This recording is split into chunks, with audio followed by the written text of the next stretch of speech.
주님의 은혜가 2022년도 마지막 주일 저녁 예배에 나오신 여러분 모두에게 가득하기를 간절히 바랍니다. 올 한 해가 2주밖에 남지 않았습니다. 이쯤 되면 많은 이들의 입에서 동일한 문장들이 반복되어 고백되어집니다. 벌써? 1년이 어떻게 지나갔지?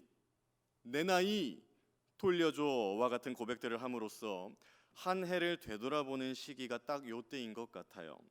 한 해를 마무리하고 다가올 한 해를 맞이하기까지 얼마 남지 않은 이 기간은 그리스도인이든지 비그리스도인이든지 동일하게 소망하는 것이 있는데 뭔지 아시나요?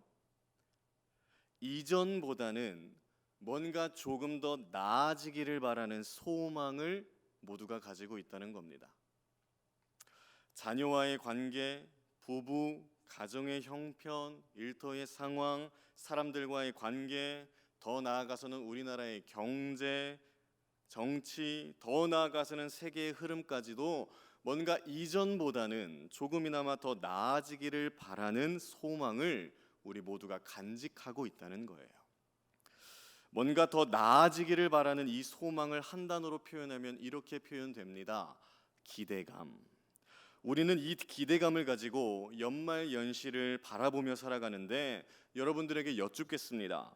이 기대감은 매해의 끝자락마다 다수의 사람들에게 반복되어 나타나는 패턴인데 작년보다 올 한 해 뭔가 더 나아지셨나요? 우리들의 과거를 한번 되새겨 봅시다. 재작년과 작년을 비교해 본다면 어떠신가요? 5년 전과 6년 전을 비교해 볼까요? 더 나아가서 10년 전과 11년 전, 더 나아가서 10년 전과 바로 지금 이 순간을 비교해 본다면 더 나아지셨습니까? 아니면 뭔가 그대로인 것 같아서 혹은 변화가 보이지 않기에 내년에 다시 다가올 그 희망을 믿음으로 살아가고 계신가요? 여러분, 사람에게 있는 이 기대감이라는 감정이 대체 뭐길래 매해 끝자락마다 기대감을 가지게 하며 그 기대감이 충족이 안 되면 곧장 좌절하고 낭망하고 다시 기대감을 품고 인생을 살아가 보는데 그 기대감이 나의 원대로 되지 않으면 또다시 무너지고 한숨 쉬고를 대체 왜 반복하며 살아가고 있을까요? 우리가 인생을 살면서 기대감이라는 이 단어에 대한 정의가 바르게 서 있지 않는다면 우리는 그 기대감 앞에 계속해서 동일한 패턴으로 무너지는 삶을 살아갈 수밖에 없습니다. 그렇다면 우리는 대체 어떠한 기대감을 가진 채로 살아가야 할까요? 기독교의 절기에 있어서 현재 우리가 보내고 있는 절기가 있습니다. 여러분, 우리 지금 무슨 절기를 보내고 있나요? 대림절을 보내고 있어요. 이 대림절이라는 절기가 바로 이 어떠한 기대감을 소망해야 하는지를 더욱더 체감할 수 있는 절기입니다. 그럼 대림절이라는 절기에 과연 어떠한 기대감을 간직한 채로 살아가야 할까요? 여러분, 신약 성경의 배경이 되는 시대로 생각해 본다면 이 대림절 기간은 아기 예수님이 탄생하기 직전까지의 기간들이라고 볼 수 있어요. 성경에는 예수님께서 아기로 태어나시기까지의 상황을 유추해 볼 수 있는 구절들이 여기저기에 기록되어 있습니다.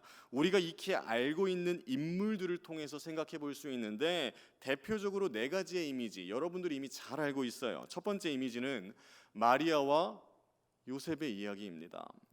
갑작스럽게 하나님의 아들 예수님을 잉태하게 된 마리아와 그 소식을 알게 된 남편 요셉. 그들은 갑작스러웠지만 10달 동안 믿음으로 기다렸는데 그들의 믿음과 기다림의 모습 속에는 기대함이 있어요. 기대함이 그들에게 없었다면 이들의 믿음은 헛된 것이 됩니다. 두 번째 이미지는 시므온과 안나예요.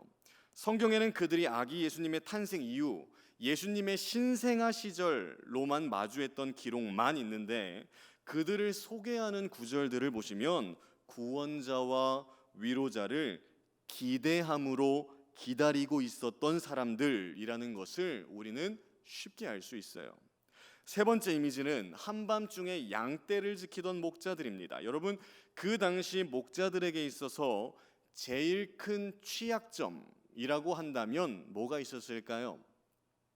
여러분, 그들은 그 어떤 사람들보다도 외로움을 많이 느끼던 자들이었습니다. 훤한 대낮에 남들이 다 일할 때 그들도 양떼를 치는 일을 해요. 하지만 중요한 사실은 남들이 밤잠을 이룰 그때에도 목자들은 양떼를 지키기 위해서 밤잠을 설치며 매일같이 지내는 직업을 가진 자들이었습니다. 지역적 특성상 그 고독한 밤은 매우 춥기까지 해요. 그러나 그 고독하고도 외로운 그들에게 천사가 나타나 기쁜 소식을 전하고요, 수십 년을 외로움에 사무쳐 살아가던 목자들은 갑자기 찾아온 이 기쁜 소식을 부푼 기대감을 안고 마국간을 향해 달려갑니다. 마지막 이미지는 동방 박사들이죠. 여러분, 성경에는 동방의 박사들이 하늘의 별을 보고 예루살렘에 도착한 그 이후의 시점부터 기록되어져 있는데, 한번 그 전의 상황을 한번 생각해 볼까요? 그 동방의 박사들이 예루살렘으로 오기까지의 여정은 짧은 여정이 아니었습니다. 단지 지금까지 한 번도 보지 못했던 그 별 하나만을 따라 이들이 계속 걸어갔던 그 여정은 중간에 다시 돌아가고 싶을 수도 있었을 것이고, 이스라엘의 이 지역적인 특성상 광야라는 지역을 만나면 낮에는 너무 덥고 겨울만 되면 엄청 춥는 이 지역적 특성을 이들이 계속 반복하며 겪으며 그곳을 향해 걸어갔다는 거예요. 밤낮으로 기가 막히게 변하는 온도차를 이들은 수없이 경험했을지라도, 또한 하나님을 모르는 이방인들이었을지라도 그러한 환경은 다 개의치 않고 예루살렘에 당도할 수 있었던 단 하나의 이유, 그 밤하늘의 별이 가리키는 바가 기대할 수 있는 가치를 가지고 있다고 이들이 믿었기 때문이에요. 아기 예수님의 나심이 있기까지 이러한 기대함이 있었다는 것을 우리는 성경을 통해 확인할 수 있는데, 여러분, 마리아, 요셉, 안나, 시므온, 목자들, 동방박사들, 이들이 가졌던 기대감이 뭐라고요? 구원자가 오실 것이란 기대감입니다. 그 구원자가 대체 어떠한 모습으로 어떻게 우리 앞에 나타나게 될지 모를 그 궁금증 속에서 이들은 기대한 거예요. 그 구원자가 이 땅에 참된 위로와 평안을 주실 것이란 그 믿음 하나 가지고 이들은 기대하고 있는 겁니다.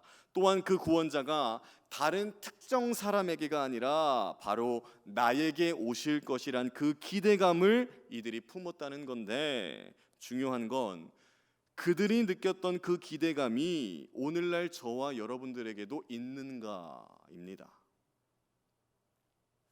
여러분, 아기 예수님의 나심을 축하하고 기념하는 성탄절이 있기까지 이 대림절 기간 그들이 품었던 그 기대감 가지고 계신가요?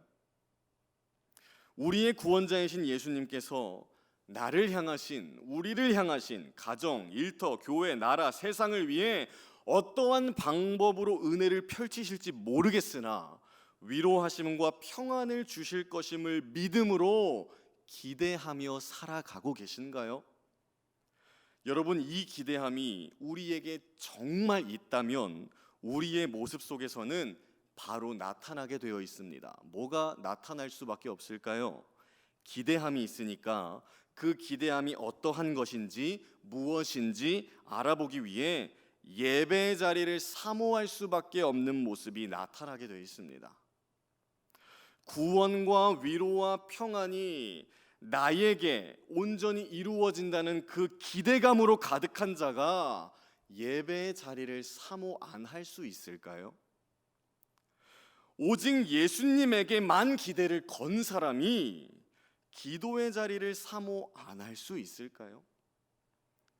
특별히 기대함을 가지고 믿음으로 기다리기 위해 훈련할 수 있는 이 대림절이라는 기간, 여러분께서는 이 예배의 자리에 어떤 마음으로 오셨습니까? 기대함을 가지고 오셨나요? 습관적으로 오셨나요? 그냥 오셨나요? 주변에서 나오라 나오라 해서 어쩔 수 없이 나오셨나요? 여러분 하루하루가 참 힘드시죠? 부모의 시선에서 한번 살펴볼까요? 여러분, 부모는 자녀들 먹여 살리기 위해서, 가정을 돌보기 위해서, 빚 갚기 위해서 어쩔 수 없이 맞벌이를 해야 하고, 다른 돈 많이 버는 부모님들이 자녀에게 이것저것 해줄 때 맞벌이로도 충당되지 않아서 뭔가를 더 해줄 수 없어 미안해하며, 그 미안함을 티내지 않고 자녀들에게는 말도 하지 못한 채 쓰디쓴 아픔을 삼키고, 자녀들에게 걱정 끼치기 싫기에 몸이 아프면 아프다고 말도 하지 않은 채 병원 다니시고, 바쁜 일을 마치고 집에 들어와 몸 좀 누워 쉬고 싶은데 자녀들을 신경 써야 하고, 주중에 교회 가야지 마음 먹고 그 전에 눈 좀 붙이자 하면 하루 종일 고생했던 이 육신이 깨어나질 않고, 새벽에 일어나려니 몸이 따라주질 않고, 그 일상이 1년, 2년, 10년, 20년, 30년이 지나가고 있고, 하루하루 바쁜 일을 하면서도 어느샌가 나도 모르게 교회의 사역은 맡기 시작하는데, 기대감이라고는 사라진 지 오래요. 기대감이 사라졌으니 나도 모르게 교회와 예배에 대한 기대감을 굉장히 그냥 옛 추억으로 삼아 그땐 그랬지 하며 살아가다가, 기대감이 사라졌으니 이제 좀 쉬고 싶다 느껴지지는 않으시는지요? 여러분, 일상생활만 해도 신경 써야 할 삶의 무게가 여러분들 진짜 가볍지 않으신다는 거 압니다. 일상에서 견뎌내야 할 무게도 날이 갈수록, 해가 거듭할수록 점점 무거워지는 것 같은데, 그 무게감 위에 교회 안에서의 사역이라는 무게감이 더해져 뭔가 이전엔 그러지 않았는데 괜시리 너무 버겁다고 느껴지진 않으시나요? 어떠한 교회에서든지 강단 위에서 혹은 목회자의 입술에서 이 말씀은 공통되게 반드시 선포되어져 왔고 지금도 되어지고 있습니다. 여러분, 힘들 때마다 예수님 부르짖으십시오. 예수님 손 잡으면 일어날 수 있습니다. 그런데 이상하리만치 그것을 알고 있음에도 힘이 안 나고요, 알고 있음에도 믿음에도 모든 게 버겁고 모든 게 무겁게만 느껴지지 않으시나요? 왜 그럴까요? 정말 기대감이 사라져서 버겁고 무겁게 느껴지고, 진짜 기대감이 사라져서 아무것도 바랄 수 없는 것이라 느껴져 이제 됐다, 난 어떤 희망도 안 바란다 라고 살아가고 있지는 않나요? 여러분, 우리가 신앙생활 하다가 나 스스로도 점점 내가 다운되고 있다는 것이 느껴질 때 여러분, 무엇을 붙들물로 이겨내려고 노력하십니까?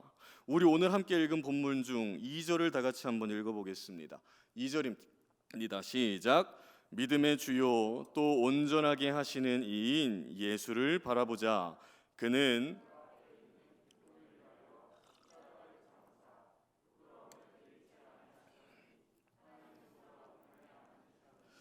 여러분, 우리가 육적으로든지 영적으로든지 힘들 때, 혹은 세상에서와 교회의 사역적인 부분에서 이제 더 이상 감당할 수 없을 것 같다 여겨질 때, 여러분, 우리 어떻게 합니까? 예수님 바라봅니다. 진짜 바랄 것 없어서 예수님만 바라봅니다. 예수님을 생각하며 바라볼 때 우리 모두의 머릿속에는 공통적으로 떠오르는 예수님의 모습이 있는데 뭔가요? 예수님의 십자가 사건. 우리는 힘들 때마다 예수님 바라보며 생각됩니다. 주여, 나를 살리시기 위해 십자가 지신 예수님이 계시니 저 다시 힘내보겠습니다. 주여, 나 위에 십자가 지셨으니 나도 내 십자가 다시 지고 힘내보렵니다. 우리는 예수님의 십자가 죽음과 부활을 묵상함으로 수백 번이고 수천 번이고 다시 일어난 존재들이에요. 그런데 중요한 건 이겁니다.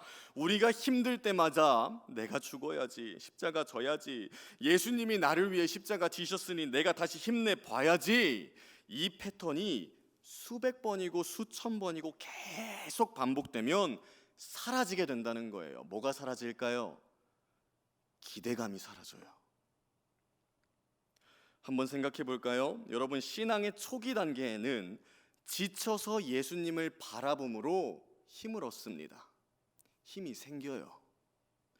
그런데 인생이 가만 놔두지를 않죠. 또 지치게 합니다. 힘들게 해요. 그럼 또 예수님을 바라봄으로써 힘을 얻게 되는데, 너무 이상하게도 이 사이클이 계속 반복되다가 어느 특정 구간에 도달하면 이전과 동일하게 지친 상태로 예수님을 바라보는데 힘이 안 생겨요. 힘이. 분명 예수님을 바라보면 힘을 얻었던 과거의 경험들과 기억들이 있기에 계속 예수님을 바라고 또 바라보는데 이 힘이 안 생기는 겁니다. 여러분, 일상이 고돼서 예수님을 바라봄에도 힘이 안 생긴다고 느껴지면 어떻게 되는지 아시나요? 우리도 모르게 예수님에 대한 기대감이 사라져요. 더 나아가서는 이 교회에 대한 기대감마저도 사라져 버립니다. 그런데 우리의 생각은 또 이러한 생각이 옳지 않다는 것을 알기에 머릿속으로 계속 싸매요. 뭐지? 나 지금 예수님 계속 바라는데 왜 힘이 안 생기지? 예수님을 바라보는데 왜 지치지? 예수님을 바라보는데 왜 이 힘든 무거움이 도대체 사라지지가 않지? 예수님을 바라봄으로 인해 찾아왔던 힘 주심 분명 경험했는데 지금 똑같은 패턴으로 나의 생각대로 되질 않으니까 예수님을 믿으며 따르는 것마저 계속 버거워지는 겁니다. 너무 버거워져요. 그럼 여기서 우리는 이러한 질문을 던져야 합니다. 여러분, 대체 왜? 전에는 예수님을 바라봄으로 분명 힘을 얻었는데 나도 모르게 어느샌가부터 힘을 얻기는커녕 일상도 그렇고 신앙생활도 그렇고 왜 더 버겁게만 느껴지는 걸까요? 왜 이리 힘들고 무겁게만 느껴지게 되는 걸까요? 그에 대한 답은 오늘 우리가 함께 읽은 1절을 보시면 찾아낼 수 있습니다. 우리 1절 다 함께 읽겠습니다. 시작. 이러므로 우리에게 구름같이 둘러싼 허다한 증인들이 있으니 모든 무거운 것과 얽매이기 쉬운 죄를 벗어버리고 인내로써 우리 앞에 당한 경주를 하며. 여러분, 지금 이 고백이 여러분 모두에게 어떻게 들리시나요? 죄를 벗고 인내하며 경주를 해야 한다로 들려지시나요? 맞습니다. 틀린 말은 아닌데 이 본문은 초점을 어디에 두고 읽는지에 따라, 비중을 어디에 두고 읽는지에 따라 그 사람이 지금 어떠한 삶을 살고 있는지가 드러나는 구절이에요. 총 3가지로 나뉩니다. 죄를 벗어야 한다라는 단어에 비중을 두신 분들, 인내해야 한다라는 고백에 비중을 두고 계신 분들, 우리 앞에 있는 경주를 해야 한다라는 고백에 비중을 두신 분들 계실 겁니다. 여러분, 죄를 벗어야 한다라는 고백에 비중을 두어서 읽혀주시는 분이 계시다면 개인적인 죄로 인해 계속 고통스러워하고 계신 분들이고요, 인내해야 한다라는 고백에 초점이 맞춰져 있으면 어떠한 상황 가운데 스스로 십자가를 져야 하는 것은 알겠는데 그러지 못하고 있으면 힘들어하고 계신 분들이에요. 마지막으로 우리 앞에 있는 경주를 해야 한다라는 단어가 뭔가 마음속에서 계속 요동치고 계시다면 그리스도인으로서 내가 이러면 안 되지 하면서 어떻게든 주님 부르짖으면서 달려가는데 그 경주가 힘든 분입니다. 그런데 여러분, 눈치채셨나요? 지금 제가 예시로 알려드린 3가지가 모두 동일한 결론으로 끝이 납니다. 죄를 벗어버려야 하는데 벗어버리지 못해 힘들어하고 있으며, 인내해야 하는데 인내하지 못해 힘들어하고 있으며, 경주를 해야 하는데 경주가 벅차서 힘들어하고 있어요. 그렇게 힘들어하고 있는 자들에게 히브리서 저자는 2절에 기록된 것 같이 고백하는 겁니다. 그러한 우리를 온전하게 하시는 예수님을 바라보자고, 예수님의 십자가를 한번 생각해 보라고. 그런데 그게 된다고요? 말이 쉽지 안 된다고요. 예수님을 바라보고 있는데도 죄가 안 벗어지고 인내가 안 되고 경주가 버겁다고요. 그럼 여러분, 대체 1절에서 우리가 초점을 맞추어야 하는 부분은 대체 뭘까요? 여러분, 죄를 벗어버리고 인내하며 경주를 해야 한다는 고백이 나오기 전에 어떠한 단어들이 기록되어 있습니다. 우리 어떠한 단어들이 기록되어 있는데 이러한 단어들이 기록되어 있어요. 모든 무거운 것과 얽매이기 쉬운 죄. 그리고 이것을 어떻게 하라고 저자는 말하고 있나요? 벗어버리랍니다. 여러분, 히브리서 저자는 말하고 있어요. 무거운 것과 얽매이기 쉬운 죄를 제발 벗어버리래요. 여러분, 헬라어로 벗어버리다의 의미는 말 그대로 그냥 옷을 벗듯이 벗는다는 의미입니다. 이렇게 생각해 볼까요? 여러분, 지금 입고 있는 옷이 너무 무거워요.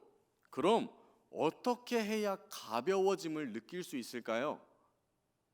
옷을 벗으면 돼요. 어렵지 않아요. 그런데 우리가 이 무거운 옷을 벗는 걸 어려워하고 있대요. 벗어버리면 끝인 걸 계속 입고 있으면서 무겁다 말하고 있답니다. 조금 더 이해하기 쉽게 이러한 예를 들어볼까요? 여러분, 제 앞에 컵이 있어요. 이 컵 안에는 물이 담겨 있는데 여러분께 질문 드리겠습니다. 이 컵 안에 담겨 있는 물의 무게는 어느 정도나 될까요? 가벼울까요? 무거울까요? 이 아무것도 아닌 물은 정말 가볍습니다. 한 모금 먹으면 더 가벼워질 거예요. 그런데 이 물컵을 제가 마시지도 않고 내려놓지도 않은 상태로 1시간 동안 이렇게 들고 서 있다면 이 물의 무게는 어떻게 될까요? 물의 무게는 똑같습니다. 하지만 이 가벼운 물을 들고 있는 제 몸이 힘들어지겠죠. 그럼 만약 1시간이 아니라 하루 동안 들고 있다고 생각하면요, 이 무겁지도 않은 가벼운 물을 1년이든지 10년이든지 계속 이렇게 들고 서 있다면 이 물의 무게는 어떻게 될까요? 물의 무게는 지금이나 10년 후나 똑같습니다. 가벼워요. 하지만 그 가벼운 물을 하루 동안이나 1년이나 10년이나 계속 들고 있는 내내 제 몸이 버티지를 못할 겁니다. 여러분, 많은 이들이 자신만의 물컵을 이렇게 든 상태로 꽤 오랜 기간 살아가요. 이 물컵 안의 물은 자녀일 수도 있고, 부부일 수도 있고, 부모일 수도 있고, 가정일 수도 있고, 일터일 수도 있고, 교회일 수도 있고, 사람과의 관계일 수도 있습니다. 사람마다 다른 짐이 다양하게 여러분들만의 컵 안에 가득 담겨 있는데, 중요한 사실은 이 물컵을 수년 동안 들고 있으면서도 괜찮다 여기는 이들이 있다는 거예요. 마음은 썩어질 대로 썩어지고 육신과 마음의 영이 버티질 못하는 게 보이는데 이 물컵을 이렇게 든 상태로 괜찮아, 예수님 바라보면 힘 주실 테니까 나 견뎌낼 수 있을 거야, 이쯤이야 뭐 내가 감당할 수 있는 부분이야 라고 생각하며 살아계시는 분들이 계신데, 이러한 모습이 대체 어떤 상황인지 더 이해하기 쉽게 제가 표현해 드릴게요. 여러분, 이렇게 컵을 수년째 들고 있는 상태로 주님, 예수님 바라봅니다. 힘 주시옵소서. 제가 이거 감당할 수 있는 힘을 제발 주시옵소서. 예수님, 왜 힘 안 주세요? 제가 이렇게 힘든 거 감당하고 계신 거 아시잖아요. 내가 부르짖으니까 들어주셔야죠. 예수님 어디 계십니까? 내가 바라고 바라는데 왜 이 힘듦이 사라지지 않습니까? 여러분, 지금 제 모습에서 이상한 부분 보이세요? 힘든 것을 붙들고 있는 상태로 예수님을 부르짖고 있다는 거예요. 그럼 여러분들은 저에게 이렇게 질문하실 수 있으세요. 목사님, 자신에게 주어진 이 힘든 것을 붙들며 예수님을 부르짖는 게 뭐가 이상한 건가요? 여러분, 오늘 본문 1절 중간부터 다시 읽어볼까요? 모든 무거운입니다. 모든 무거운 것과 얽매이기 쉬운 죄를 벗어버리고, 예수님을 부르짖으며 예수님을 바라보기 전에 반드시 해야 하는 이것, 벗어버림이 있어야 합니다. 이 물잔을 내려놔야 돼요. 여러분들이 가지고 있는 그 힘듦과 고민과 걱정을 제발 부여잡은 채로 주님을 찾지 마시기 바랍니다. 내려놓은 뒤에 예수님을 바라보시길 바래요. 이 무겁다 여겨지는 짐을 내려놓지 않고 스스로 붙든 채 주님을 계속 붙들고 바라보고 있으니 힘들 수밖에요.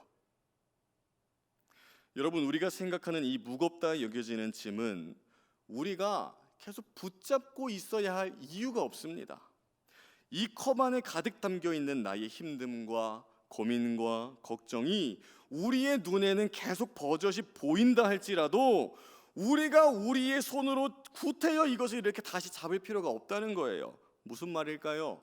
우리 베드로전서 2장 24절 말씀 다 함께 읽겠습니다. 시작. 친히 나무에 달려 그 몸으로 우리 죄를 담당하셨으니 이는 우리로 죄에 대하여 죽고 의에 대하여 살게 하려 하셨. 그가 채찍에 맞음으로 너희는. 여러분, 우리가 무겁다 여기는 이 짐은 2000년 전에 이미 예수님께서 십자가 위에서 친히 담당하셨습니다. 우리가 평생토록 입고 살아갔어야 할 그 무거운 짐을, 그 무거운 옷을 예수님께서 이미 입고 죽으심으로 끝났대요. 예수님이 대신 담당하심으로 원래 무거웠어야 할 그 짐들이 너무나도 가벼운 것으로 변화되었대요. 우리는 이 가벼워진 짐을 도로 들 필요도 없고 그저 우리는 우리를 위해 그 짐 대신 져지신 예수님을 믿음으로 날마다 찬양하고 경배하고 증거하며 살아가는 것뿐입니다. 우리가 그러한 삶을 살기를 바라시는 분이 하나님이세요. 여러분, 지금 이렇게도 한번 예를 들어 봅시다. 여러분 옆에 여러분들의 자녀나 손주나 혹은 어떤 특정 어린 아이가 있다고 한번 생각을 해볼까요?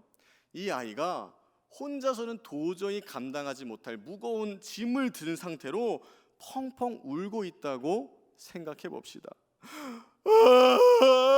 무거워요, 무거워요, 힘들어요, 무거워요. 그럼 여러분들은 그 아이에게 어떻게 말씀해 주실래요? 얘야, 내려놓으면 돼. 얘야, 너가 목적지까지 가는 그 길까지 내가 들어줄까? 이렇게 말해주지 않을까요? 그리고 그 아이는 무거운 짐을 내려놓고 혹은 그 짐을 누군가 들어줌으로 인해서 울음을 그치고 힘들어하지 않으며 웃으면서 행복하게 기쁘게 목적지를 향해 걸어가지 않을까요? 바로 이 모습이 하나님과 우리의 모습입니다. 지금도 하나님께서는 수년 동안 무겁다 여겨지는 그 짐을 계속 부여잡고 있는 우리들에게 말씀하세요. 내 아들아, 내 딸아, 내려놓으렴. 내가 이미 들고 있단다. 예수님의 이름을 부르짖는데 힘드신 분이 계신가요? 예수님만 수년째 바라보고 있는데 모든 것이 버거워져서 기대감이 사라지신 분들 계신가요? 그렇다면 여러분들이 붙들고 있는 그 무겁다 여겨지는 짐을 내려놓으시길 바랍니다. 여러분들이 힘들어하는 그 짐은 예수님께서 이미 지셨습니다. 우리가 다시 짊어질 이유가 없으니 붙들고 있는 그 짐을 내려놓으시고 벗어버리시고 예수님을 바라봅시다. 우리가 부여잡고 있는 그 짐을 벗어버리고 예수님을 바라보기 시작한다면 여러분, 다시 한 번 더 여러분들에게는 기대감이 생길 것이고요. 다시 한 번 더 여러분들에게는 크나큰 은혜가 반드시 있을 줄 믿습니다. 우리 이 믿음 가지고 찬양하며 기도하길 원합니다. 우리 여는 찬양으로도 함께 찬양했던 곡인데요, 시선이라는 찬양입니다. 우리 시선이라는 찬양 함께 찬양하고 기도하는 시간 갖겠습니다.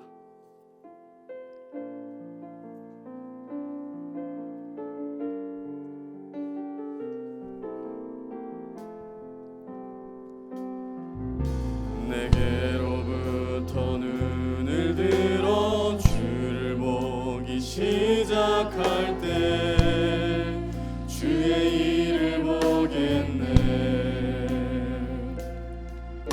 내 작은 마음 돌이키사 하늘의 꿈꾸게 하네. 주님을 볼 때 모든 시선을 주님께 드리고 살아계신 하나님을 느낄 때 내 삶은 주의 역사가 되고 하나님이 일하기 시작. 우리 예수를 찬양할까요? 내게로부터 눈을 들어 주를 보기 시작할 때 주의 일을 보겠네. 내 작은 마음 돌이키사 하늘에 꿈꾸게 하네. 주님을 볼 때 모든 시선을 주님께 드리고 살아계신 하나님을 느낄 때 내 삶은 주의 역사가 되고 하나님이 일하기 모든 시선을 주님께 드리고 살아계신 하나님을 느낄 때 내 삶은 주의 역사가 되고 하나님이 일하기 시작하네. 여러분, 우리 지금 이 시간 함께 이렇게 기도하길 원합니다. 하나님, 정말 오랜 기간 동안 내가 놓지 못한 무거운 짐들, 내가 계속 쥐어잡고 있었을 그 무거운 짐들이 무엇인지를 다시 한 번 더 생각해 봅니다. 자녀로 인해 고통스러웠던 것들, 부부와의 관계로 인해, 부모로 인해, 가정으로 인해, 일터로 인해, 교회로 인해, 사람과의 관계로 인해, 하나님, 그 특정한 것들로 인하여서 너무도 무겁다, 난 이제 기대할 것도 없다, 이렇게 지쳐있는 상태에서 예수님을 부르짖는데 힘이 안 나는 그때, 하나님, 우리가 오늘 말씀 기억하면서 기도하며 부르짖길 원합니다. 하나님, 나의 무거운 짐을 내려놓길 원합니다. 내가 내 무거운 짐 붙든 상태로 주님 바라보는 것이 아니라 내 무거운 짐 예수님께서 십자가에 이미 지셨으니 하나님, 그 믿음 가지고 우리 예수님 바라볼 수 있도록 인도하여 달라고 주여 3번 부르짖고 기도하겠습니다. 주여